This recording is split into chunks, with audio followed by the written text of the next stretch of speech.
President Bola Tinubu and First Lady Oluremi received Queen Mary Elizabeth of Denmark. Queen Mary, who is the patron of the United Nations Population Fund, was also here to strengthen the long-standing Nigeria-Denmark bilateral relations. Denmark has a developed mixed economy, which the World Bank rates as a high-income economy. And the Queen's visit is coming with the possibility of expansion of existing relations between the two countries.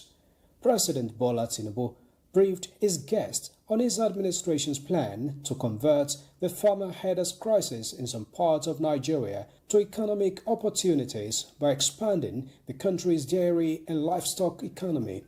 He believes that with Nigeria's large population, the sector holds enormous potential for job creation, rural development, and food security.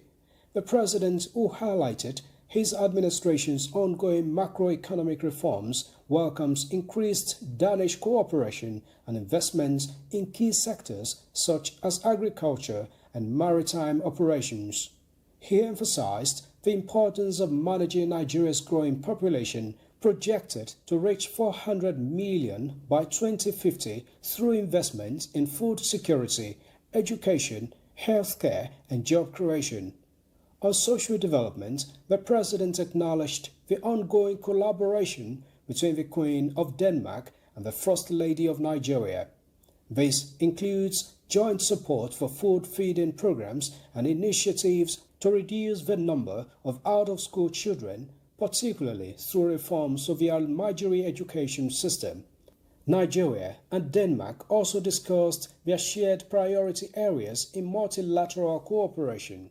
Denmark is currently a member, a non-permanent member of the United Nations Security Council.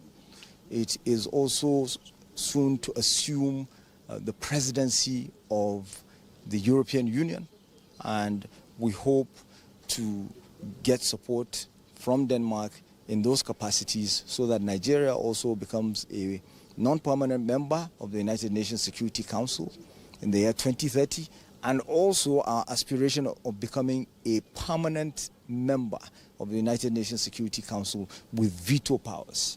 And of course, support in discharging some of our responsibility also as a leader on the African continent, reforming the global financial architecture, reforming the global governance system, reforming the United Nations. President Tinubu and his First Lady presented gifts to the Queen.